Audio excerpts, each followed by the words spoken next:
All right. Good Friday. Well, not the Good Friday, but happy Friday to all. I am back in Studio A, I guess, as it were. It is super hot. So hope everybody, well, at least, in my area, but it seems to be that it's pretty much super hot everywhere. So hopefully everyone's staying cool. Apologies, I should say, in advance. Any low rumbling you may hear in the background is my air conditioner, which as soon as I turn it off for a minute, it feels like the temperature in here jumps up by about 20 degrees. So I need it, as well as some pink lemonade spindrift for the working man. So if you were around, was it Wednesday night? Yeah, Thursday was yesterday. Wednesday night, I did a live play, which is a first for me in any form. Certainly a first here on the travel channel. Hey, bullet catcher. In which I ran through a scenario from the module, the adventure Kavlov's Sanctuary, that I'm helping the dungeon key convert from Bourge to Old School Essentials, and I ran it in Old School Essentials. Daniel from Bandits Keep was kind enough to join as one of the players. There are a couple other folks who I hadn't met before that also played, and the author was also on. Hey, Brian Smith. So I thought overall it was good. I think I guess my assessment was I did okay. I wouldn't say that's my finest GMing hour by any stretch, but there are a lot of nerves in there, and playing with folks I'm not familiar with. I'm fairly familiar with the adventure part of it, but I had to do some doctoring and tweaking, which I'll talk about, and had a couple of things hit me, difficulties I ran into of my own making, I guess, things I didn't realize. Is sometimes you just get down a path and you're thinking about ABC, and then what comes up in the night is actually XYZ, and all of a sudden you're like, oh gosh, I was thinking about this thing, but really this other thing, is interesting. So there was a little bit of that, and it was funny because, man, my computer started to kind of lag out right as right as I basically went off the air, and we're just kind of talking, wrapping up with the folks, and then my computer started to sort of glitch out and lag out. So but the old laptop held in there just long enough for what I needed to do, which is all I can really ask of it. So that was good. And if you were in here, and obviously some folks gave me some kind feedback, which I appreciate. If you have any feedback, obviously love to hear it. And I also had that stream during that day where I went over some of the prep stuff, the big things that I did. So I guess this was I haven't run any con games before, and I mentioned this on that kind of prep stream, but I felt like the approach I was taking with this was similar to what approach I would take with if I was converting a module to run at a con. So you go from potentially an adventure that's wide open, let's say Keep on the Borderlands, which shares some similarities with Kavlov Sanctuary. Could be something else. And now you've got this adventure. Maybe it's completely yours. Maybe it's a store-bought or a third-party adventure. And now you're thinking, okay, I want to run it at a con, or potentially a one-shot at your local gaming store. It doesn't have to be at a con, but a one-shot, sort of one-session game. So now you're down. So now you've taken this thing, which is fairly wide open, to it being okay. If you got 3 to 4 hours, however that figures for your group. Now, Daniel had mentioned last week when I just talked to him after playing in his game about how he likes to try to break up these adventures, and he's much more experienced than I am in running these adventures. It's sort of modules. Think of that and how you can break them down in a modular way. And this way you can kind of keep one eye on the clock, whatever's going on. Oh, it's running fast, so I can slot this thing in there in sort of an appropriate spot. Or, we're running short, so I can pull this piece out. That's much easier when you're doing something completely from scratch than it is. In this case, we have a module that's pre-written. But I did do that slightly. I'll talk about that. And of course, there'll be spoilers for the live play. So if you haven't watched the live play and you're interested at all in watching it, and you care about being spoiled, then maybe go check it out and then come back to this. But I'm not the kind of person that really cares about spoilers. but just that kind of warning. And it's not really spoilers for the adventure as a whole, because this element actually is just a small bit of the entire adventure. And the adventure is kind of in that kind of keep on the Borderlands style, where you have sort of, these kind of modular, in a sense, bits. And this is kind of one modular bit. The other thing is because this adventure is very sandboxy, that something to consider, something I went over in the prep, was trying to not unsandbox it so much as come up with a narrative kind of thing. Because in the grand sort of scheme of the adventure as written, this is just one of a number of kind of monster pockets, for lack of a better word, areas, layers, if you will, where there's some evildoers running around. And it doesn't need to have in and of itself very much of a narrative attached to it. Whereas because it was the entirety of the one shot, I wanted it to have a little bit more narrative value to it than just, oh, there happens to be a cave. I mean, I could have run the adventure and just said, oh, there's a cave out there. You see it in the distance. And then they would have, because, the whole one shot is in a way designed to kind of show off, not design, we set it up to show off, hey, look at the adventure. Do you like this stuff? Here are these classes underneath, right? So everyone involved, being that this is in a similar way to live plays like, Critical Role, just in terms of everyone understands that there's kind of something to do. So this was not like I was running a home game and just put everybody on camera, whereas people are just going to go off chasing cats off into the distance. So I could have run it with very little narrative and people still would have followed going where we need to go. But still, I wanted to give it something I think that's more fun for the players, as opposed to just like, there's a cave, why don't you go check it out, kind of give something. But I'm adding that to the adventure because I wanted to give it this narrative impetus that it doesn't need in terms of the whole module, if that makes sense. One of the interesting thing was, it didn't strike me until we're playing, is that everyone's playing these classes that are from the book. And those classes are very much not sort of vanilla humans. They're all interesting and weird and strange. And when you put those folks into the situation, I'm coming up with this backstory idea of, okay, all these people came here to the sanctuary, which is kind of I really like the concept of it.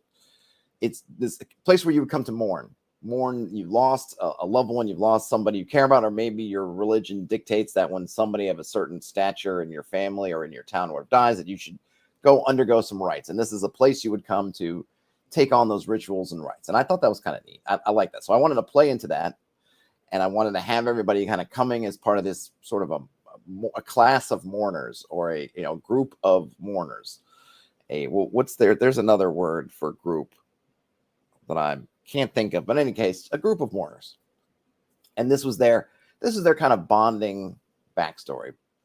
Well, but it turns out that they're all playing these kind of very sort of unique characters, right? And when I asked, like, oh, like, who are you here to mourn? Someone's like, I'm not here to mourn. I was just here to watch the ceremonies because I'm part of the mortuary guild. And I'm like, oh, okay. And then someone was like, well, I'm not here for that either. I'm like, ooh, didn't think about that. And then on top of it, the enemies in this case are I guess you call them a sect, group, family, maybe, of cannibals. But one of the characters is also a cannibal, because there's a class that's a cannibal class.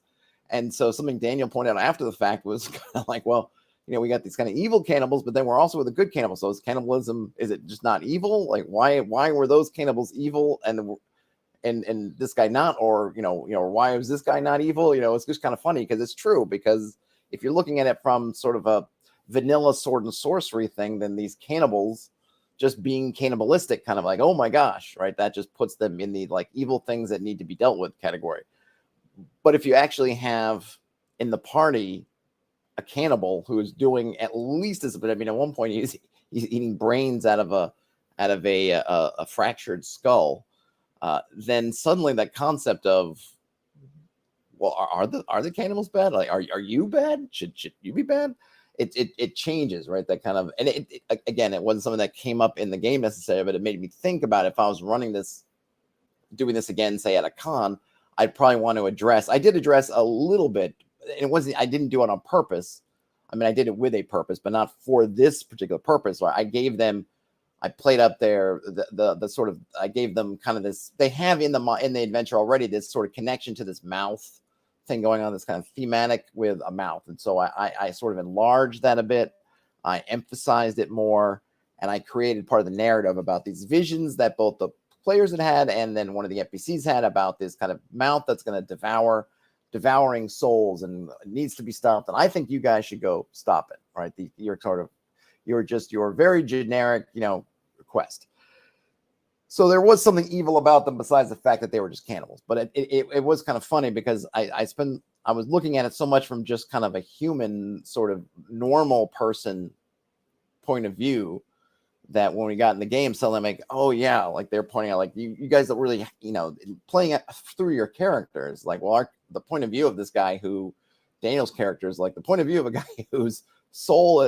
his skin has been flayed off by by elves, or this other guy who is themselves a cannibal. Their point of views aren't going to be the same on this stuff as the old kind of Conan Fafhrd guy who's essentially a normal, maybe an exceptional, but kind of a normal human who we can imagine has sort of normal feelings or views, or used to, we have sort of conventional, I guess is a better way to put it.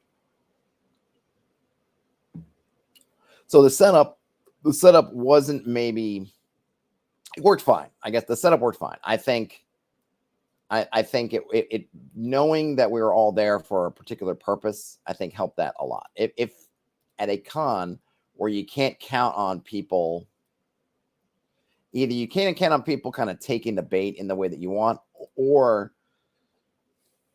maybe they would even feel invited to play it differently. I'd need to think that out a lot more. Because someone, if I took this to say Gen Con, which I'm not going, but Daniel will be there next week. But if I was going to Gen Con and I was going to run this same scenario, if I'm going to hand somebody a degenerate, say you can play a cannibal PC, and then the main antagonists, if you will, or are cannibals, they might not, maybe even say at that point, can we assume that those are antagonists because this guy's a cannibal, they're cannibals? Would that player feel like, if I take on this cannibal PC, am I a kind of am I a Trojan horse in a sense that I'm expected to maybe, or I might think to align myself with my fellow cannibals against these non-cannibals? Like, there's a lot of stuff that I want to think about, right? Of course I could say, well, I'm just not going to play with that class. That would be one way to handle it. Keep everybody in the non-cannibal, field. Or I just would want to think that through. And I did not this time around, which I should have, because I knew for sure that someone was going to be playing one of those classes. I knew in advance. I just hadn't sunken all the way into my brain yet that, it would be similar to, I don't know if it would be like if I had a thief character and the enemy is the Thieves Guild, and I didn't never consider that maybe the thief might side with the Thieves Guild. It's just kind of a similar situation. Or if they were fighting, if they were with a magic user and they were fighting against mages, that maybe the magic user might think, hey, I'm a mage, why wouldn't I join my fellow mages? Something like that. One thing I did do kind of on the spur of the moment was, it never came up. It came up a little bit, but I decided to give them sort of a uniting language, because one thing I thought after it was sort of revealed, like, oh yeah, we got a cannibal going to take on cannibals, was there's really nothing said in the module about what these cannibals speak. If they speak, it's the context of the whole thing makes it seem like they would be pretty hostile. They're killing people, they're sacrificing people to dark source forces. They're up to no good, and you're essentially going into their lair. So how are you going to talk to them? What could you even bargain with? Even forgetting all the other stuff, even just to the point of, well, what are you going to bargain them? What do they want?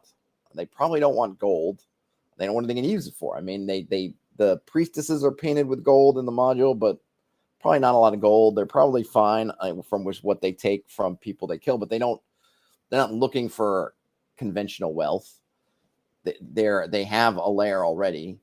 So if you're not are you going to offer them bodies? What exactly are you offering them? So even in terms of just, okay, even if I say, well, you can parlay with them and they will parlay with you, what do you have in, what can you offer them? What kind of common ground can you find? And so thinking about that and realizing, well, I've got a cannibal guy here. Maybe there's some kind of like cannibal tongue, like there might be some kind of, they're talking about sort of thieves' cant. I was like, maybe there's cannibal cant. I think I said it something like the language of the flesh eaters, that you speak it just to give somebody a bit of context to what was happening. And maybe if they did want to do some kind of parlay, it didn't come up. It only came up in terms of what they heard and then being able to understand a bit, though. I think even then I felt like what was going on was more or less, even though if you couldn't understand the words, the gist was obvious enough that you could get it. So it didn't really come up, but I kind of threw that out there because the other thing I looked at was that this particular set of caves. Oops, I keep wanting to. It's fairly small. You can see it's compact, not that many rooms. All right, one of these is a passageway, so really you have about seven actual rooms, and they're all pretty much, there's nothing in the. This is kind of like a small hallway, which is why they have the note. And there's, the mouth is in one of these. I think the mouth is over here, and there's pretty much cannibals of different sorts in all of these rooms. So you don't have a ton of room to maneuver in terms of either one running into other creatures. You're probably not going to run into much other than the cannibals in the rooms. And as the party discovered, they ended up in kind of a running, a little bit of a running battle in the caves, which was a lot of fun. But it was it makes for an interesting situation. And I think if I was going to do it again, I might replace some of the cannibals with somebody else, and maybe, I don't know, stretch it out, maybe add some elements. So this one here, this little hallway, if you can see where I'm circling, it's actually really small. It's kind of a really tiny little crack in the wall. And I'll get into a little bit. I changed a couple things. And if Jean-Luc, the author, is listening, this will be funny to him, because he was like, "Oh, you had me turned around." Like, I was thinking like I had changed up the placement of things a little bit to kind of keep him on his toes. And that's not really why I did it. I'll get into it in a minute why I did it. It was something I had to do on the fly, because again, I didn't think about it right away. And then suddenly I was like, oh gosh, I need to change this up. But I'll get into that in a minute. What I would probably do is maybe add a little bit more in here. Not necessarily more stuff, maybe space this out a little bit more. There's no empty rooms or anything. And I know folks are usually like, oh, I don't want any empty rooms. But empty rooms, especially if you're kind of trying to hide, or if you need somewhere where you can kind of, they used one of these rooms, this one over here, defensively, and it worked pretty well. They were able, there was only kind of one person in here. They were able to cut them down quickly, and then they were sort of able to turn and use this defensively. But something else might have worked. Maybe a trap in here might have been nice, just to kind of give something else. I think I might want to. There ends up being a lot of pressure, and it's very easy in this area to get overwhelmed by the cannibals, which they almost did at the end. And I probably want to fix that. But I guess before I get too far into there, I created an encounter, which turned out to be fun and led to the first death of the campaign within moments. And this is something that I went over in the stream. Was I put this, I had the idea that the cannibals had, so I guess let me rewind slightly more. So reading through the module, which is obviously important, right? So I'm looking through the module. I'm looking through this part on the cannibals' den, and there are two NPCs that show up as captives in the cave network. And I could have just left them as is. And in the adventure itself, it doesn't really say much about. It doesn't try to connect these two people to anything else. They're just there. But having some folks there, if you're going to add more narrative oomph to the adventure, something I think what I chose to do, and I think is a good idea, is to look at the NPCs, look at the folks who may be prisoners or even antagonists, if they're named antagonists, and see how you can weave them into your party. How can you get your party interrelated with these people? It just adds more. If you need reasons to get in the cave, if it's a bad guy, maybe they're chasing the bad guy, and suddenly that the whispers of some new evil comes up, and this bad guy they've been chasing, his name is attached to those whispers. Or you had a friend of yours and that friend disappeared, and now you're hearing like maybe somebody thinks they saw them over here, kind of thing. So in this case, I took the two NPCs and I said, okay, these two guys were also mourning with the larger group, and they had left just prior to the PCs. And then the kind of religious guy, the quest giver, the master of rituals who had these dreams and sort of was giving the quest, was like, I think your two guys who left the other day, remember them? I think they've also gotten something bad happen to them that's also connected. So it gives the party kind of a clear goal. And I think Daniel mentioned that he felt strongly that he had this goal of, which I thought was good, was like, hey, get these two guys and kind of get out, like rescue, right? Go in and rescue, which is totally fine. And that's kind of what I want, is they have this sort of goals going in there. So in sort of thinking about that and wanting to put something, because I wasn't sure how much time they were going to take.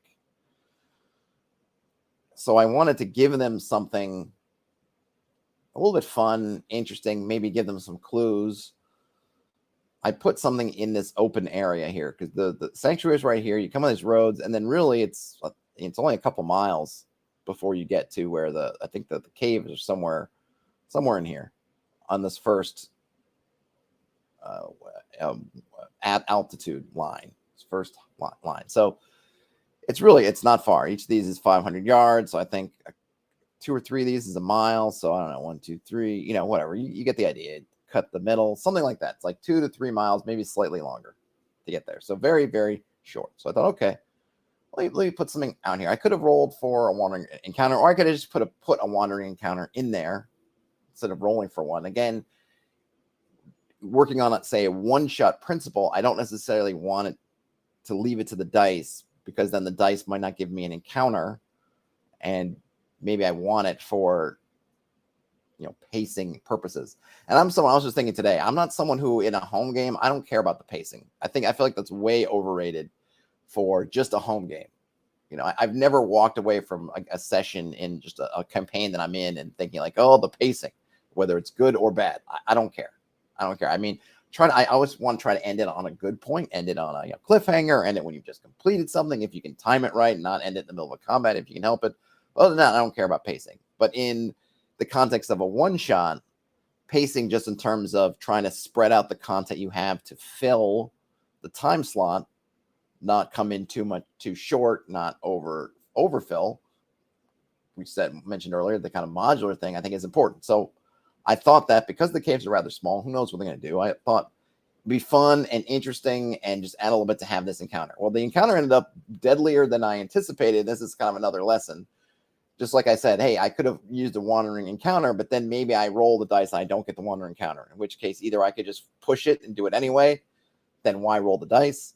Or I just got to live with the fact that maybe more often than not, they're not going to get an encounter, right? Something like that. So put something there, right? If you want it there, and I'm much more open with a one shot to having that kind of more or less linear sort of thing of, hey, this thing's out there, and they're going to come across it, as opposed to the maybes. So I put this encounter out there. Now, I didn't force them through it. They didn't have to go through it to do it, but I thought it might. But I think, again, because of the nature of this one shot, they were probably going to. So unlike what would happen in a con game, hey, some guy, or in a home game, when I put this thing out there, in this case was them seeing a horse alone in a field, I think for them, at least part of it was, let's go check it out because we kind of feel like we're meant to check it out. Whereas in maybe a con game or a home game, they might avoid it because like, we don't need that horse. That horse doesn't mean anything. We don't recognize it. So let's not go check it out because that's not on our list of things to do.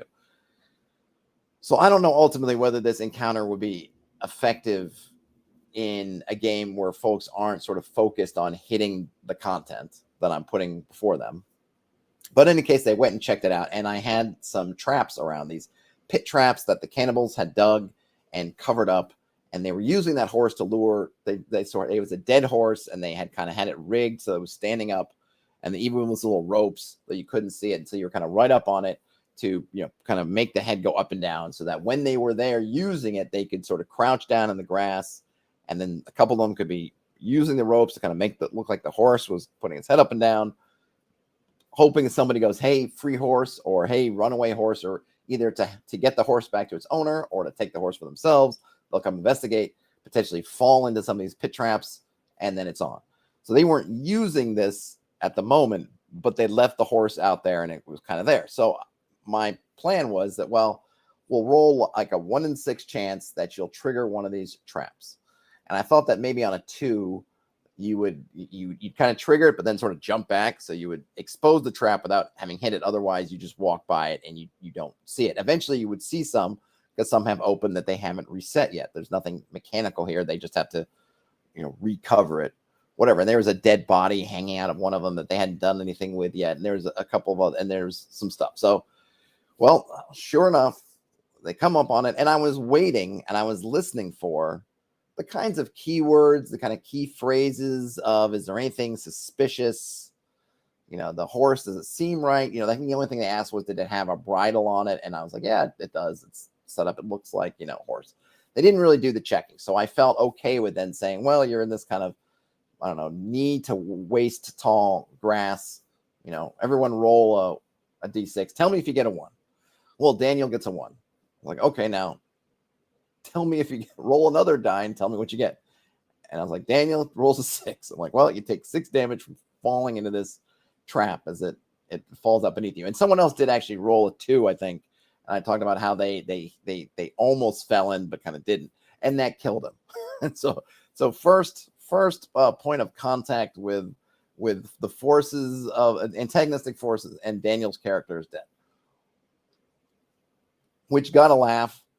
And I was a little bit like, oh, but this is that lesson. If you put the dice in front of it, you don't know what's going to happen. I thought that, well, what are the chances, right? 1 in 36 chance that someone's going to roll those 2 dice in that order, not 6 and then 1, but has to roll a 1 and then roll a 6 and die. Now, not everyone had 6 hit points, so it's potentially depending on who rolled in. But I thought, like, well, what are the odds that someone's going to roll max damage and roll to trigger the trap? Well, and it's exactly what happened. Now, I was okay with it. It's funny, whatever, it happens, and I live with it, because my thing is, well, this is something you live with. It happened. Daniel was game. It ended up turning out fine. The author's class had a legit ability where they could essentially imbue some of their essence. Essentially, they're playing a fungus that inhabits bodies, and he could take some of his hit points and put it into a dead body. And in essence, it's kind of like starting a new colony from his own being. So it takes some. So he had 5 hit points. He took off 2 of his hit points. He made the roll, and so then it kind of made like a smaller colony on Daniel's character. Now, normally when you do that, the new person loses all their abilities, loses everything. It just becomes like not even really a clone, just sort of almost an automaton of sorts. But in this case, we didn't want to have, we just let Daniel keep all his abilities. Things he hadn't really gotten a chance to use it yet. But it was funny. And it's just one of those things that, the lesson is, right, if I didn't want them to trigger those traps, I could have had all the traps untriggered, and then they wouldn't have fallen in like that. So always if you're going to leave it to the dice, you're going to leave it to these kind of circumstances, be ready for those circumstances to come true, because they will. But other than that, they encountered pretty much everything that I thought they might. As they were walking around, they saw the body, they investigated the body, and then I had some centipedes that were eating the body, and the centipedes had a nice moment of kind of chest bursting out of this corpse, and they fought them off and killed them. They found the bone knife that was embedded in the neck of the horse. It gave them a chance to sort of see the cannibals and what they looked like before they got there. They found the path that leads from sort of the back of this ambush site to the cave. So that kind of it would not have been hard. I would not have had them roll a lot of dice or really do much to find it. But this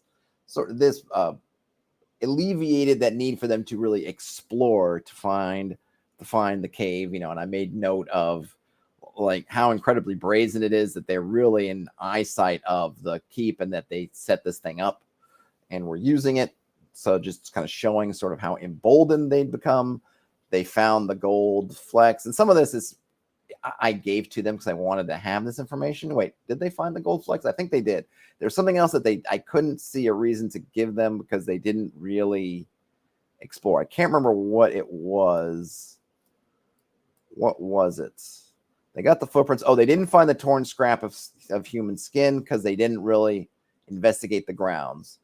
But I had them find the bone knife. I had them find the gold flecks of paint. I had them find the dead cannibal. And this is where one of the guys used one of his abilities, which is, again, that was part of the reason we're doing this, to then consume the brains of this dead body and then get some of their memories. So I was able to then kind of, I was able to narrate a little flashback of sorts where the cannibals issue forth from the cave. They come up and then show them ambushing their two friends and then dragging them off.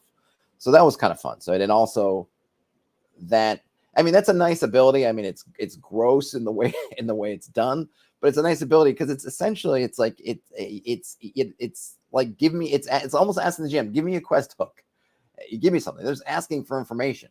It's just a way of you to give something to them, which is just going to help them pull them into whatever's going on. So I think that's I think it's going to be a fun, a nice ability. It doesn't it's powerful in a way because you're going to get these memories and things, but really, there's no, to me as a GM, I don't see much downside to it. It's not overpowered.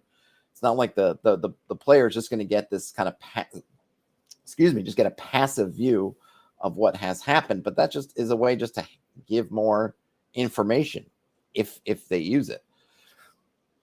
So I was pretty happy with my addition here of the ambush site. A little bit I was like, with the trap, but I felt like, I was okay with the odds beforehand. So I have to be okay with the odds coming true. And because everything was out in the open and they're rolling all their dice, I couldn't really do a take backsies on what was happening, right? Because I think the someone else like, oh, we could just kind of undo it or sort of roll it back, and I was open to it. Everyone was like, yeah, let's roll it back. I would have been fine with that too, but I think it worked out. It actually worked out well, right? Because it wasn't what we expected to happen, but that's kind of the fun of playing games. The unexpected things happen, and we rolled with it. I thought pretty well. Everyone was pretty open to it. So now we get to the cannibals' den, and I'm going to zoom in here on the map because a couple things happened that worked out okay, but was unplanned for on my end. Now, in the normal adventure, this is just one cave entrance among many. It's one of the ones that's on sort of the ground level. It's nearest. It's one of the nearest ones to the sanctuary, so it's going to be one of the first ones that you would hit, but there's a few of them. And the at least my memory is that and I don't have the full PDF here, I just have the conversion bit here, so I can't look at the moment, but that it's essentially just an entrance to a cave. Well, I was taking this mouth concept and I'm thinking I want to amp it up. I want to just I've got this element and I'm gonna grab onto it, and I played it up, right? I played it up as part of the kind of backstory with your dreaming. They're dreaming of mouths, and the quest giver, the master of rituals, is telling them about mouths. There's a mouth in there that I'm kind of turning into sort of the focus of the lair, or at least the sort of epicenter of everything. And so I want this cave entrance to reflect that. So I had it carved into a mouth. The other thing I did was I removed the other cave entrances. So my description when they're arriving at this cave, there's only one cave. And the reason for this is simple. I don't want there to be any confusion. I mean, there wouldn't have been much if I had one cave shaped like a mouth and 3 other caves, but there might have been an idea which would have been completely, sensible to start looking at other cave entrances. Well, what's going on over there? Is there somehow to these back into this cave? Like I present you with 3 when the presumption is that these might all be important in some way. In my case, since we're playing just, again, it's a fixed, right? We only have 3 or so hours. It's basically one shot. Like I'm not trying to have confusion. I'm not trying to have set up 3 things and one of them's the one that works. And I'm not trying to do a what's the name of that? I can't remember the name of the adventure off the top of my head, but it's something where, you have to go through the fake door. Like there's the fake door and the real door, and you have to go through the real door. The fake door is just a trap, kind of thing. So that's a point of decision making that I don't need. It doesn't help me. It doesn't help them. I didn't have any content plan there. They're not connected. So I'm just going to wipe them off the face of the earth. And they're a little one-shot version. They're just one cave in the hills, and it belongs to these cannibals. And I think that's something that, as just a design thought, if I'm looking at a one-shot, is I want all the choices to really matter. I don't need to clutter up choices where there's kind of one good option and then, I don't know, a bunch of like meh, or just I want everything to be focused. I want to keep the focus kind of going where we all want to go. So I took away the other cave options, and so I just had this one that looked physically like a mouth. I thought, oh, that's kind of cool. Now here's where I misread something. So you can see here the entrance, or if you can see it, if you're listening to this later, I apologize, but the entrance to this is marked with a B. And then there's this area marked B1, which is off the main hallway. So you kind of get dumped into the main hallway. And then this is a crack in the wall, basically, that runs off here. I misread it. So when I was thinking about my mouth and this, the entrance of the cave is a mouth, I saw cramped. And I was like, okay. And so you're getting into the back of the kind of the throat of this thing, and it's cramped, and you're moving along. So I got in here, and I'm like, okay, this is great. And then I look at the map again, and I'm like, well, wait a minute. I'm reading the description of the side passage, but I'm kind of reading the description of this. I'm like, oh, okay, so what now? Now what? So that's why in the game it ends up splitting, whereas the crack opens up into the main thing, and then it kind of cuts over. So, but what this does is it kind of made it more of it almost pushed people to then keep going in the cramped space. Whereas I think the cramped space, if you played it originally, might seem like a real gamble when you're in this kind of main corridor and then you see this little cramped thing. You might think like, I don't want to squish down in there, but they were already squished in there. So it's kind of like, well, we should just stay in this kind of squished down area and keep moving.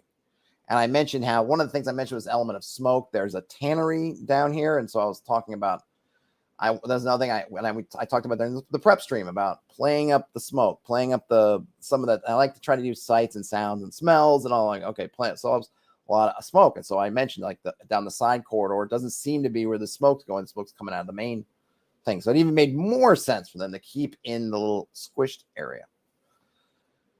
And I was like, okay, well, like, what's the big deal, right? It moves them from maybe going to this down this one direction first to going the other direction first. And again, just me looking at the map and not having all the rooms memorized, like, this is fine. Oh, okay, they come down here.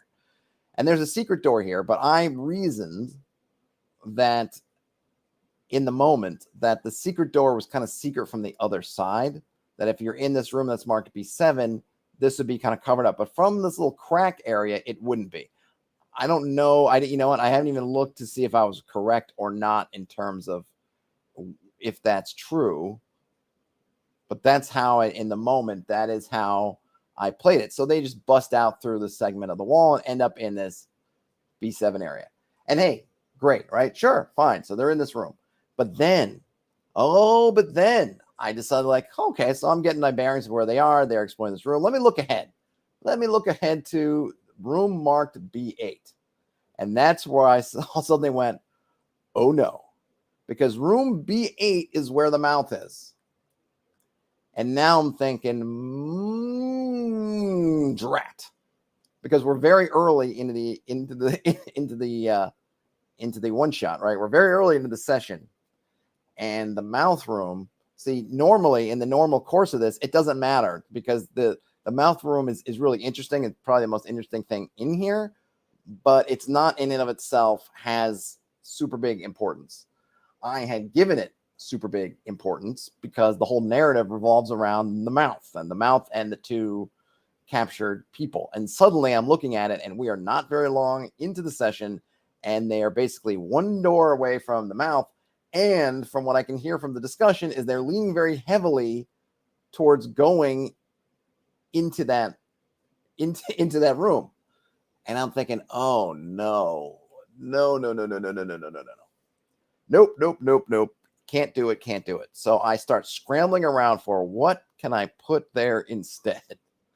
And this is where I said, like, you know what? Suddenly I'm looking around and I'm looking at the different rooms that are kind of similar size. I'm like, okay, we sort of have these rooms, all these little final rooms in here. So I'm like, hey, B8, nope, they can't be there. Well, what's over here? What's this room? B3. Butchering room. No, I don't. That doesn't work. It didn't work. Tannery. No. Oh, ritual chamber. Haha. This. So then I did a little swap. Whoop, whoop, whoop. So instead of hitting the mouth room early, suddenly they hit the ritual chamber early. This was not planned on my part. I would have loved to sit and say, what a genius I was to do that. I planned it all along. Haha. No, I did it. I did it in the sperm of the moment because I was panicking slightly at the fact that they're going to come to basically the end of things. Now, if I left it alone and they'd gone in and dealt with the mouth, I would have had to have something else go on. They did still have goals because if that had been the mouth room, they wouldn't have had their two friends. So there was potential for still having to find their two lost friends. So there might have been more to it, but I kind of wanted the end of the thing to be the mouth and not it to be done in the first 20 minutes or 30 minutes. So I moved it. Jean-Luc says they swore it was planned. Well, good. Then I did my job because it came off as being planned and it was not. So I did the switcheroo.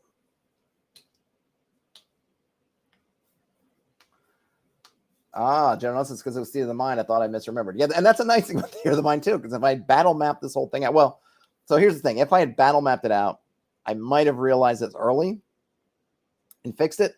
Because but it would have been another thing that maybe I wouldn't have. Because, again, my issue wasn't so much that the way the thing is, it's the way I did the entrance. It's just the way there was kind of a compound error on my part. So the battle map may or may not have helped, but it may have hurt. But in this case, yeah, we were Theater of the Mind. So I was like, yeah, okay, while they were kind of talking it over, and I did do a little bit where I had somebody walk down this corridor here, and I was kind of hoping that might pull their attention away. It's like, oh, well, down there, you see somebody kind of walk, you not see, but you sort of sense somebody with a torch kind of walking down. I'm like, maybe that'll get their attention. Maybe that'll sort of sway them away. And it didn't. And then I'm like, all right, well, I'm going to have to move things around.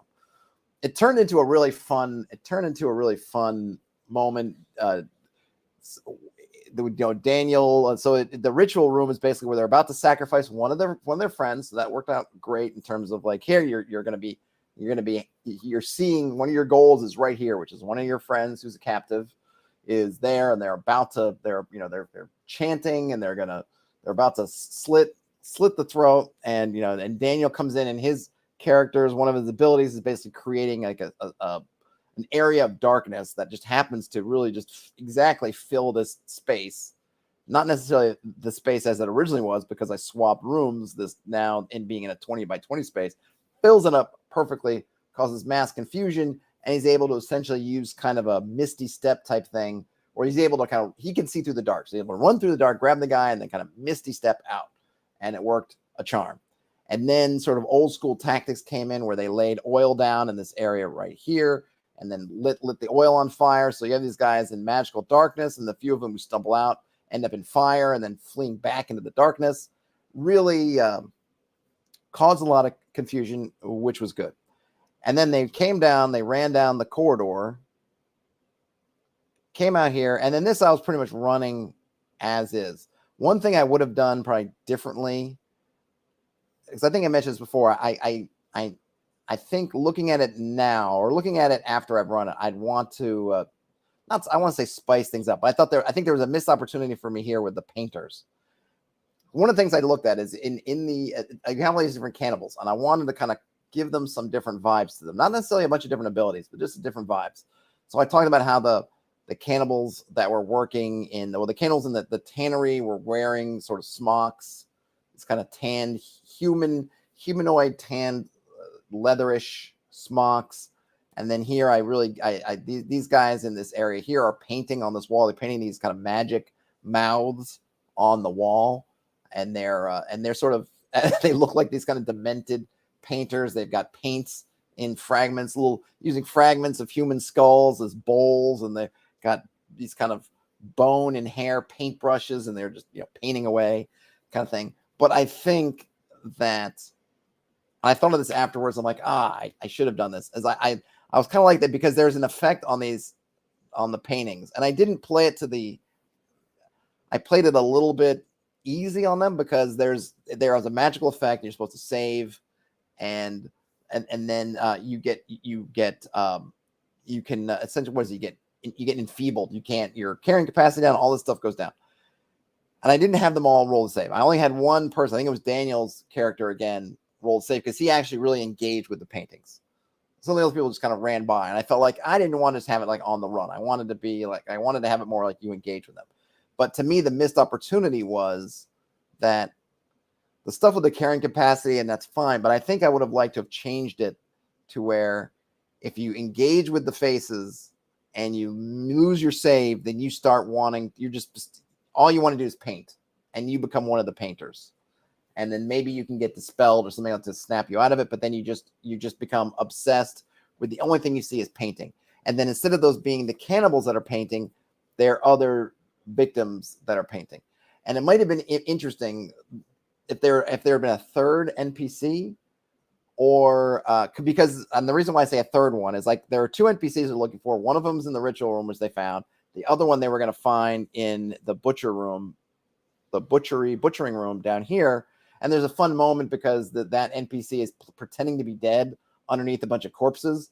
And in the game, it was kind of funny where I had the guy kind of look a little bit and then sort of look away, sort of taking a peek as the players came in. So I thought that was fun, but I would have liked if that became like, oh, there are other prisoners and they're painting. And General Nut points out that that Daniel's character did start painting graffiti. Yes, but he did it to destroy the mouths and not enhance the mouths. But yes, he did paint, but he painted in defiance of their unearthly commands. So I missed opportunity there for me, and it would have given a different element, and it also would have maybe taken a little bit of the pressure off them because they didn't. I mean, they did make quick work of them. They came in and they just basically ran in, hacked, slash. I think threw knives and those poor painters there didn't have a chance. And scared two of them. I think Danny used one's ability to frighten. A couple of them ran off, and then the other ones just got sliced and diced in short order. So they really made work of it fast. So they were able to keep ahead of the sort of mini horde of cannibals that was back here, held at bay for a while because of the confusion. The darkness lasts about a minute, I think, or 10 minutes. It's actually a fair amount of time. And then the oil, I think we had lasting 30 seconds, and they kind of boogied on down. And this went so quickly that they had only used maybe a couple of rounds before they got into the butcher's room. They dealt with the butcher quickly. And then when they were starting to come back out, that's when I had, oh, look, here comes a whole bunch of those cannibals to fight. And by that time I was watching the clock, and we were getting kind of to the end of things. So I knew that between the cannibals coming and maybe the two that were frightened come back, and there are cannibals down here, like they're going to get kind of trapped in here. But I want them to now get, again, because this is a one shot, and particularly not only just a one shot, but one where I'm trying to highlight certain things. I want them to get to the mouth. So at first I needed to get them away from the mouth because I was like, this is too early. Then they had all kinds of fun adventures and misadventures. They picked up both their compatriots. So in terms of what kind of like mission check marks, they got them both. But now they're trapped. And sure, it would have been fun and probably a TPK if they had, but might have been interesting if they had fought, seen what they could do to fight through the exit. They could have, if they turned and ran up here, they could have made it out, at least in some way, or made a run for it. They could have gotten through the bottleneck here, made a push for it. So there could have been some fun elements there, but it might have taken longer time than we had. And I thought, well, we haven't gotten the mouth yet. And I kind of want to show up the mouth. So I just then had there's an element with these eyeballs, like you kind of go through an area with these eyeballs before you get to the mouth room. So what I did was I took that and I sort of refactored it into a spell that I had the priestess who they encountered this priestess before. It was back in the ritual room that Daniel had disturbed. You know, she's leading the troops. And so while they're sort of dealing with the first couple of waves of troops in there and doing a great job, she then casts a spell, which I then had it using eyeballs as a motif to transport them into the mouth room. Now, I feel like the mouth room, it did what it wanted to do, but I felt like it was a little bit of a letdown for me in terms of how I played it. I should have played it maybe. It was hard though, not hard because I was coming to the end of the night, and you know, it only attacked once. I should have had it probably attack more than once or do something else, and I forgot to add when it spits out drool. There's an effect, and I didn't play the effect. Might not have made a difference. They also made pretty quick work of it. They sussed out that they were inside of the mouth right away, which was cool. And that part I liked a lot because I was trying to, again, it's tying that whole theme together. The entering a mouth, they had the mouths they saw on the walls, all this stuff, and now they're in this kind of fleshy thing, and the glottis or whatever the thing that's at the back of the, or whatever it's called, that's at the back of the back of your mouth. They totally sussed it out, and it was like, let's just hammer away at this thing. And it, you know, it was kind of moving around and doing it, but it kind of coughed up once and spat a bunch of stuff out, and that's where I didn't play the drool effect. But it was just kind of a fun effect, just having this thing just sort of from some whatever I had it like I put sort of a sphincter sort of thing at the back of the room and had it from there spit out the stuff that it coughs out. And then I put teeth on the doorway, which I think was my thing because I wanted to make it more sort of finish the kind of mouthy thing.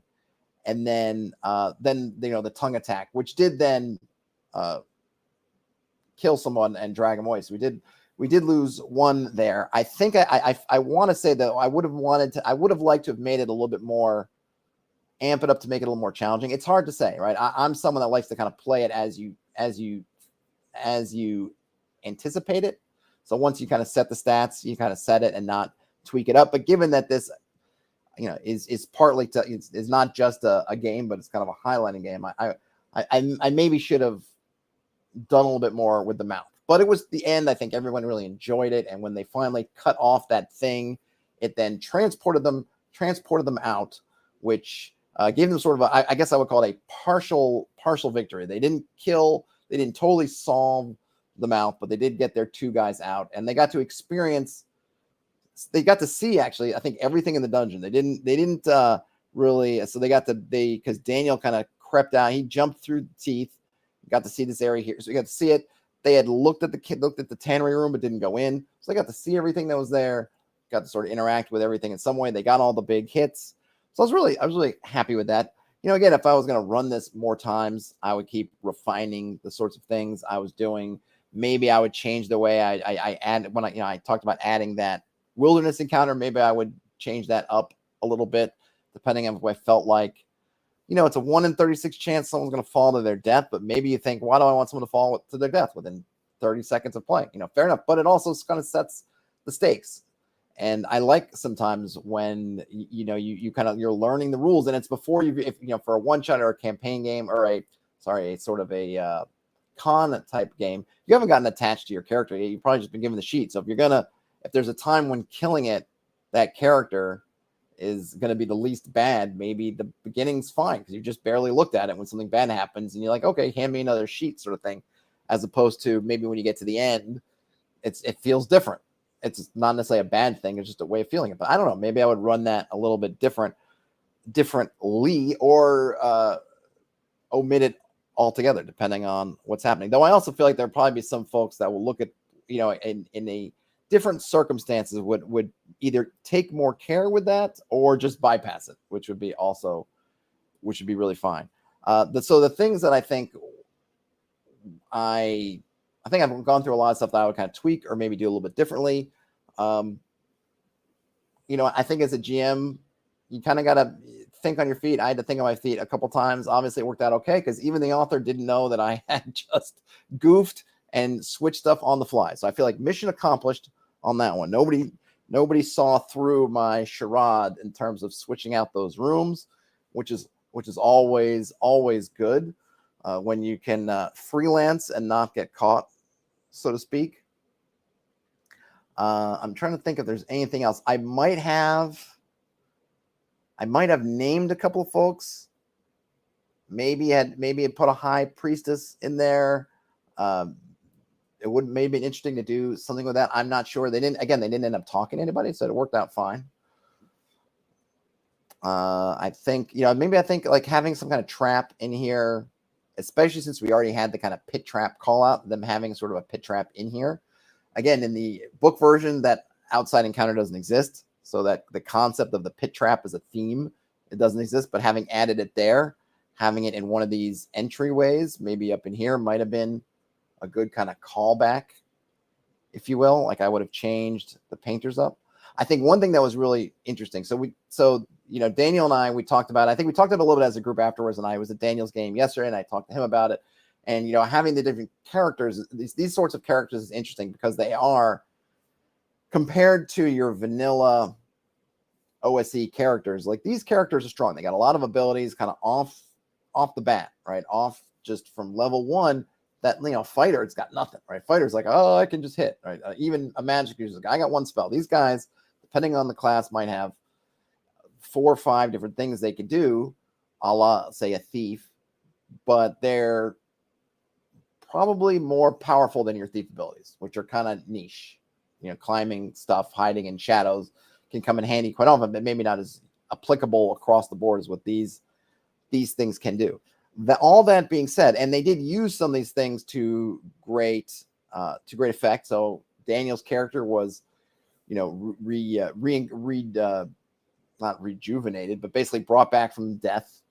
I mean, we cheated a little bit, right, on one aspect of it, but essentially brought back character from the dead with 1 ability. Used the darkness to pull their 1 friend out. So those are big moments, but the things that probably made it work more was really just your classic dungeon delving kind of play. What really allowed them to escape from the cannibals, even after Daniel placed his darkness, is it might have taken them a turn or 2 to get out of the room, but they still would have been on their heels a lot quicker. What prevented them, it was having the oil and the fire. Lighting up that room, that area of corridor, that's what really kept them at bay. Now, the darkness added the confusion, so definitely gave them maybe an extra tick mark or 2 of turns, but what really prevented them, if there was no flames there, then they would have jumped out of there and kind of stumbled out and kind of kept going. It would have slowed them down a little bit, but there's no other exits to that room. It's a pretty small room. It doesn't take much to find your way out and do it, but then you find your way out of magical darkness, end up in flaming oil, then you stumble back into that darkness, then stumbling into the people behind you. You're yelling about fire. Nobody can see anything. Like that to me was a big component of why that particular stratagem worked, was the flaming oil. Then you get here, which is the other really kind of big combat area. They kind of had a little running skirmish here with the painters, made it through here. They did some kind of sneaking around a little bit. Then the other thing where they were able to get in this room and then buy themselves enough time and sort of get into position to make a stand was kind of good old fashioned, hey, we're going to put our sort of fighter. We didn't have any fighters, but basically they're sort of combatants. So the ones that seem to be most equipped for kind of melee, we're going to put them up front. We're going to kind of form a wall, and we're going to keep everything in front of us and take down what we can. And then they were starting to push their way out. One of the guys that kind of like, they recognized that we're getting kind of swarmed. They were kind of making their move, but they were doing it in a very organized fashion. And that had nothing to do with their abilities. This was not a case where, oh, they had some ability that made it super easy. Like, no, they didn't. They didn't. This was just them using those kind of good old fashioned just tactics on the board of, all right, we're going to man up. We're going to block the hallway. We got our shields up. We're going to do some stabby, and we're going to keep them on one side and keep them sort of where they can't engage us in strength. And, to a person, even without their powers, the cannibals are not strong. They only got a handful of hit dice. They only have 1 hit die. They only have a handful of hit points, I think 4. So on average, just 1 attack is going to wipe them out anyway. So it's more about kind of keeping good order and not letting them bring their numbers on them, which they didn't. And so that worked out great. Brian Smith says the darkness spell was a game changer. They missed the ending. The darkness spell, it definitely, it was for that moment. It worked really well. I don't know if it would have been a game changer, but it certainly solved that situation in terms of getting their friend out. I don't know how they would have gotten that guy out of there. Well, I mean, I know they could have just fought, right? They could have tried to fight through them, but that would have been hard. Like, I don't know how they could have. It would have been interesting to see if without that spell, if their goal is get the guy out with or without, not that, the goal isn't killing everybody, but just getting that guy out, it would have been a lot more difficult if they didn't have that darkness spell. But in terms of changing things for the entire adventure, the oil, I think, provided just, I mean, really the two of them together. It's like the oil and the darkness effect together created this really interesting situation that, at least the way I thought about it, bought them some extra time. The darkness alone would have bought them some. The oil alone would have bought them some. But both of them together created a really interesting spot there that I just wagered was a good, really good sort of distraction for them. But I really appreciate the fact that even with all these powers, a lot of what helped them succeed was just your really conventional, just, all right, we're going to, you know, manpower, we're going to just kind of tactics, which I liked, you know, for me anyway. Brian says, was waiting for that flood of cannibals from that point, then the stand and the butcher. Yeah, it came. The flood came, and if we'd had more time, it would have been interesting to play that through a bit more, but I kind of made the executive decision that, you know, I wanted to get to the mouth, and that's where the modular part, I mean, I cheated. It wasn't a modular. I didn't move things around. I could have had, like, there be another door in the back of the butchery, and that door be to the mouth. But, you know, I cheated in terms of the spell, because the priestesses don't, by the book, don't have any spells like that. But you know what? For the purposes of this kind of play, you know, you write that in. You write that in and make it happen. And it's, you know, it wasn't something that they could have prevented. I didn't give them a save or the kind of thing. And this is where I would have to think it through in a con situation. As probably someone have to think through more of, well, if this is some kind of spell, I'd want to give them a save. You know, in this case, everyone was rolling with it because, you know, I think everyone, that's just kind of part of it. But in other circumstances, I'd want to think through a little bit more of, what does a save look like? Did they get a save? Then all of them get teleported away except for one. You know, how exactly does that work? I mean, I could just rule that, oh, something more powerful, you stand no chance against this kind of thing. Would have been another way to do it. But, you know, in this case, I didn't have to reckon with those particular issues. Brian said that the party kind of bottlenecked them at the door. Pretty dang effective. Could have turned into a slog fight 2 at a time or whatever. Yes, it could have. I mean, and that's another reason why I had them kind of pull back, right? Because ultimately the cannibals would be itching to go in, but the priestess wouldn't. Now, without that spell, I don't know what the cannibals would have done. I would have had to think that over. Thankfully, I didn't have to try to figure out what they would do. I mean, they kind of had them in a stalemate. The party stuck in there. The cannibals could, I mean, in some way, the cannibals would kind of let them out and then try to get them later. I mean, I think ultimately, if I'm the cannibals, if I was playing this through like a campaign game at that point, I might look at it and say, well, the cannibals don't know how many of them there are. They're only seeing 2. Maybe they get a hint that there's more behind them. Those 2 are going through these cannibals in pretty short order. I might let them go. I might have them move back up. You know, we have this thing here, move up sort of back here and have the priestess just sort of give them the exit.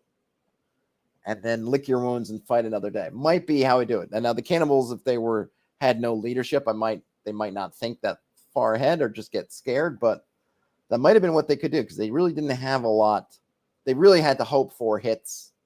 They had to hope for rolling good and then getting, and by that, they really needed to get more bodies on the character. So maybe they try to lure them out into the open and then try to grab them. But the party could probably, there is no concept of opportunity attacks. So once you give the guys an alley, they can scoot up. Now, if you're just running and someone's coming up behind you, they get a penalty. They get a bonus to hit you because your back is turned. But even they might have been able to get from, you know, they were in this area. They probably could have gotten over here where they again can control the corridor, probably with still being able to just walk side shift. So it would have been an interesting situation for them. Gerald Nutt says, that's why I like low level BX. It's all tactics and creative thinking, no special superhero abilities. Yes, indeed. Well, they definitely did have some superheroic abilities, but yes, they still had to rely in a good way, I think, on low level stuff. And it's kind of what separates these sort of characters from like the vanilla ones. They definitely do have some from the standpoint of a vanilla BX kind of character, really supernatural abilities. I think that the trick is going to be, and I have a couple of tweaks I want to try to think about, having watched the playthrough, is the kind of the balancing factors a little bit. And then part of it too is just going to be, you're just going to understand that these characters, they're a little bit amped up. And if you're going to mix and match them, maybe with vanilla BX characters, and maybe do it with caution, or also, you through the XP tables, stretch out their advancement to make it a little bit easier road for other characters to level up at the, or make it harder for these to level up with respect to the characters that are less powerful. Brian says, was the sack struck? Which sack? Which sack are you referring to, Brian? Brian says, maybe dump that nasty boiling pot under the door and fume out or something. Seems too smart for those creeps, though. Yeah, I don't think they're not going to get the, I don't think you could really move the vat. So there was a vat in the butcher room. And if they had let them in, they could have potentially dumped the vat. But it's probably good that they didn't, because once you let them in, you've lost a lot of your advantage. You're then stuck in this space, this 20 by 20 space, where they can bring in more bodies to bear. And once that stuff hits the ground, the boiling stew, it's not going to stay hot for that long. And that it's going to, whoever the couple of ones that get hit by it are going to be scalding, burned, and taken out. But it's not something that's going to be like a tidal wave that takes them all out. It's going to be like, oh, those first few guys that enter the room, if they don't make their saves, get burnt. But then after that, you've kind of turned that thing over. So maybe it can still be covered, but maybe it can just get rolled out of the way now, so it becomes ineffective. And then now you've given away the doorway. So it might almost be like a false thing. It's like, it sounds good to try it, but then in actuality, it's bad because they kept the really strong point, which was there by the door. The fumes. No, I think they got so much fumes going on in there already. I don't think the fume, and those are just cooking, and that's just cooking stuff. It's not even the tannery fumes are the ones that are really bad, and they've been living at that stuff already. So I don't think the fumes wise would make any difference. Heck, the stew pot fumes are the by far the best smelling thing in the joint. It's like a perfume, a cologne, for in terms of compared to the other things. I'm trying to think if there's anything else that I want to say about it. It was fun. I had a lot of fun. I would definitely do something similar again. Like I said, I don't think it was the best thing I've ever done, but it was good to get that first one out of the way. There were some nerves working, and there was stuff that I may have thought about too much, and other stuff I didn't think about enough. But I think that's whenever you're kind of developing material, and certainly I'm not as in tune to this material as I would be to other things that I've been thinking about for a long time and were kind of my own thing. I think there's always that kind of coming up to speed, and getting sort of just so familiar with things that you can really make those quick decisions that I didn't have yet. But the other thing I was thinking I would do is I think I would put the secret. So this is a secret door here from B1 to B7.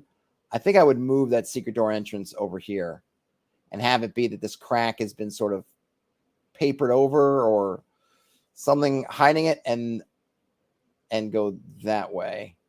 Or even you maybe even have it in both ends. I'm not sure. But that's really, I don't know. I think if I was running this again like a one shot and I was going to keep the mouth in its original location, then I'd want to make that a secret door to at least reduce the possibility that folks are going to just conga line and just hit into there right away. But I also might maybe take this, and actually I think what I might do, so what I might do is, so here's a couple things I might do if I was going to run this as a one shot again. Make that also a secret door, and then, or move it. One of the two, either move the secret part over here or add that as a secret door. Then I would take this away and add it to the back of here. Maybe put something else here. But that way you go from the ritual chamber to the mouth room, which makes sense. And then I think you even have a fictional reason for the ritual then becomes more connected to the mouth because they're physically connected.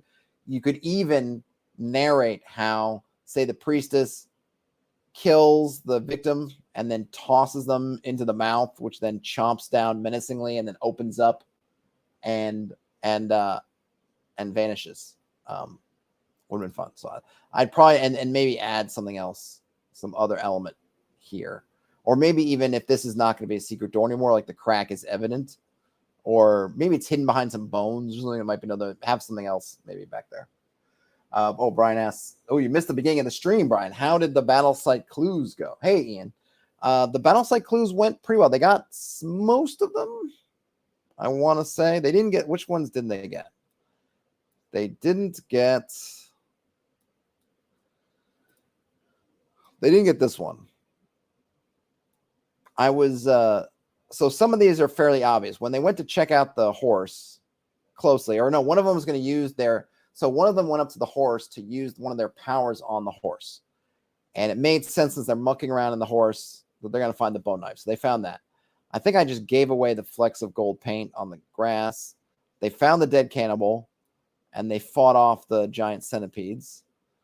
But none of them really examined the grounds. So I didn't see a pathway to the torn scrap of skin. And of course, they found the footprints because these were fairly obvious. But they didn't count them. So they didn't get the estimate. They didn't get this part of it because they just followed it. They didn't do that. So there was a little bit of meat left on the bone, but that's good. They didn't need to get everything. I mean, they didn't need it. Nothing in there was needed. Right? It all would have given some extra detail, which is good. So if they had bypassed the site, they would have missed out on a little bit of information, but nothing at all critical. If they had come to the site and found everything, it would have given them a little more information, but nothing critical. They might have a better idea of the numbers that are in there, whether they use that information to their advantage or not. Who knows? They might have been interested in what the flecks of gold paint were from, but they didn't really know what it was from yet. They would have gotten an idea of what their enemies look like, but it wasn't going to tell them a whole bunch. I mean, they're not wearing armor. There's nothing really, particularly they weren't wearing robes that you could steal. There was some added danger. There was a cost to doing this besides whatever time they spend, but also the fighting the centipedes. And then the bone knife, it's kind of a cool little knife. It's not magic, but it's got a little something to it. And it's also just something that could potentially have been used to their advantage. It would have been interesting if one of them had pulled out the bone knife at some point and gestured with it or done something. I'm not sure what the cannibals would have done with it, but that would have been interesting if they had messed around with it, but they didn't. But that's fine. So it was all good. And then, merely by using that ability that one player had on the dead cannibal, they got that little bit of a flashback. That was cool. So I think it ended up working out pretty well. Certainly not something that's necessary. And it being modular, right? If I was at a con and say I had a 2-hour time slot instead of a 3-hour time slot, maybe I skip that ambush site. But if I had a 4-hour time slot instead of a 3-hour one or whatever, then maybe I would put it back in. So it's one of those things where you could have it in or, leave it out, depending. Assuming I'm running this as kind of a fairly linear one shot. In a sandbox, I would just probably plunk it on the map, and then you can just see, do folks check it out or do they not check it out? Any other questions, thoughts, whatever, before I close up shop for the week? Hope everybody's surviving the heat. All right. Let me see. I didn't really get to get into no one got close enough to the head priestess to find that she's wearing the skin suit. Remember we had the one wearing the skin suit? And I wanted it to be revealed if they got closer, but nobody really got closer in sort of a way where they were paying attention. So, unfortunately, no one got to see that the gold paint was on the skin suit that was on the priestess. That was fine. Also, the skin scraper cannibal didn't get to. He got did not get discovered in the tannery, so we didn't get to him. Didn't really get to describe the tanners because they didn't go in the room, just barely. We did get the painters, but like I said, I would probably change that to making that an effect of the paintings to make folks paint. We did get the cave entrance. And I did work in the fumes, and they all covered their mouths, so I didn't make anybody save or suffer any penalties because they all covered up pretty much. Though I did rule that the fungal person and then Daniel's character who became a fungal person, since they're not really breathing, that they weren't affected by it. So, and they didn't get the skeletons. They didn't mess around with the bones in that room, so they did not encounter the skeletons. Jonah said the ambush was fun. I thought it was fun. Yeah, I thought it was fun. And, some people might ding me for, I had them roll. There was no kind of elf there, so there's nobody there to really do any kind of super detection. And I just took my cue from them where they just walked, they were walking up. So I just kind of played it like that. If I had, always, feel like you're thinking something through and think, well, if I thought this through more, I might have done something else. I probably might play around with how I do that. It might be something where it would depend on the group. I was playing with a bunch of newer folks. I might have all the traps be exposed and then put another trap somewhere else or do something a little bit differently with that. But I thought it was fine. And they're all big boys, all adults, all ready to take their lumps and roll with it, which they did. So it was fun. It was fun. And and like I said, there was some information there. Not something super advantageous, but I feel like the numbers thing may be underrated. I think I would have liked to have known, count those footsteps if I'd thought about it, that having some idea of at least somewhat how many cannibals might be in the caves would be useful. Maybe not so much in a one shot because you don't have any other choices, but in kind of a campaign, then it'd be like, oh, it seems there's 40 of them. Well, we better go back and get a whole bunch of hirelings. Or, oh, it seems like there's 6 of them. Will we take this on ourselves? General Nut said, I thought it played out really well. Yeah, I think so too. I agree, General Nut. And if I may be so humble to say, I thought it played out pretty well as well. All right, well, I'll give another minute. If any folks have any other questions, comments, or other things. If not, I can let everyone get back to the rest of their Fridays.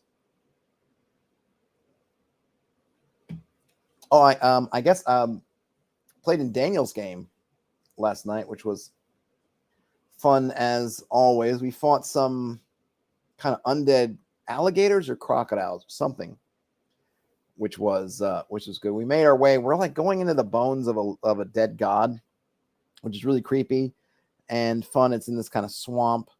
We lost a couple of hirelings.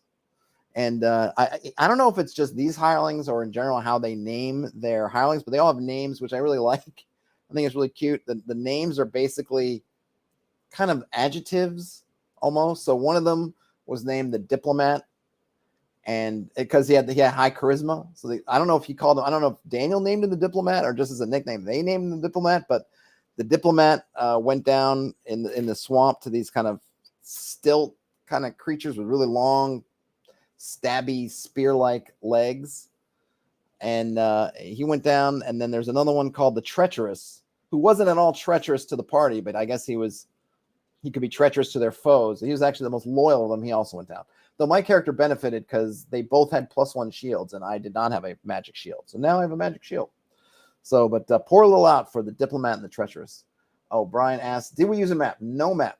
No, I mean, I used a map on my side, but I did not give anybody a map. I think it worked out okay. I felt like I was able to, there was no confusion, or at least nobody voiced any super confusion that having me go to a map. And the dungeon's not particularly complicated. It doesn't have a lot of odd, it's all geometric, essentially. There's not really any really odd shapes. So nope, we just went theater of the mind, and it worked out okay. I mean, obviously, I knew where they were. I don't know if anybody was mapping on the side, but I don't think so. I mean, look, on the one shot like this, I don't, although it would have been fun if somebody was mapping it, it's not necessary. We did fine. and it was good. I mean, I like Theater of the Mind. I'm used to Theater of the Mind. As I mentioned earlier, if I had it battle mapped out, and I don't have a, as I've said many times, I don't have a Roll20 thing. I don't have a Fantasy Grounds thing. I would have had to create battle maps or blow up these maps.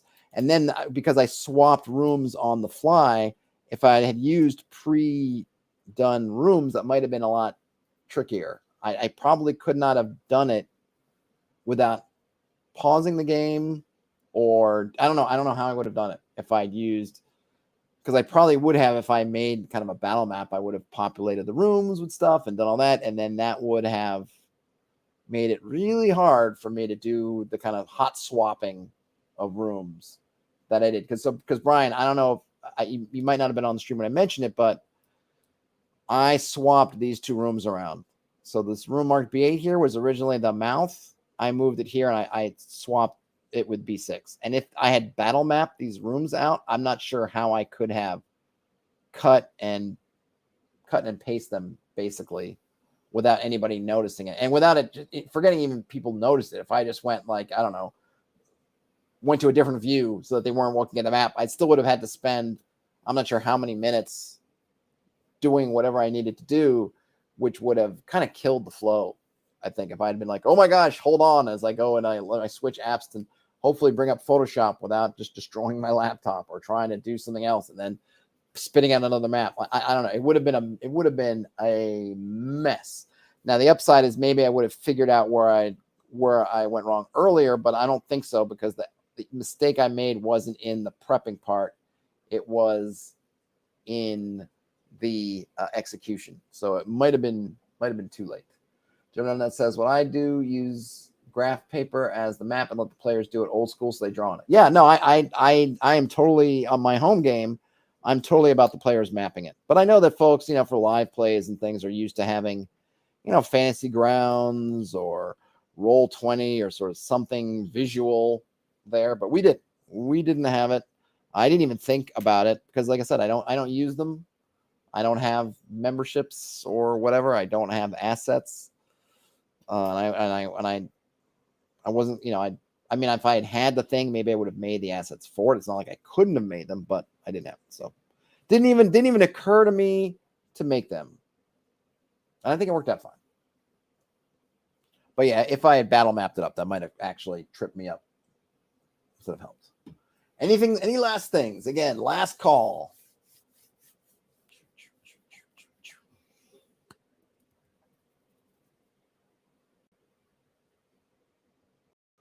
Oh yeah, and I'll just say again, if you liked it, if this looks good to you, the Kickstarter launches next week, I think. So check it out. Owlbear. Oh yeah, I still would need the assets, but yes, the Owlbear Rodeo, and I've used Roll, ROLE, which is also fine. That has battle map utilities, but with those things, is yes, they're free. I'd still need to come up to speed on their functionality. I've used Roll a little bit, so I'd probably be a little bit better. And I did look at Owlbear Rodeo on stream one time. I think was it their new version or their older version? I don't remember which at this point. So I have a little bit of passing familiarity with them, but I've never used them before, so I probably wouldn't have wanted to jump in and just be the first time I'm using it is this thing that I'm doing live. Probably would have wanted to test drive. I mean, I could have arranged to test drive it also, but I think it went fine. Nobody, a couple of people asked as the stream was starting, are you using whatever? And I was like, nope. Nobody asked in terms of the players, and everyone was doing well without it. So we did without it. All right, gentlemen, have a great weekend. Hey, Frederick. All right, let me close this up. If you could give a thumbs up if you'd like on your way out, that would be awesome. If you found yourself in here and not subscribed to the channel, and you feel like subscribing, that would also be awesome. Otherwise, folks, have a great rest of your day, night, whenever you end up watching or listening to this. Game on, and I will talk to you later. Bye now.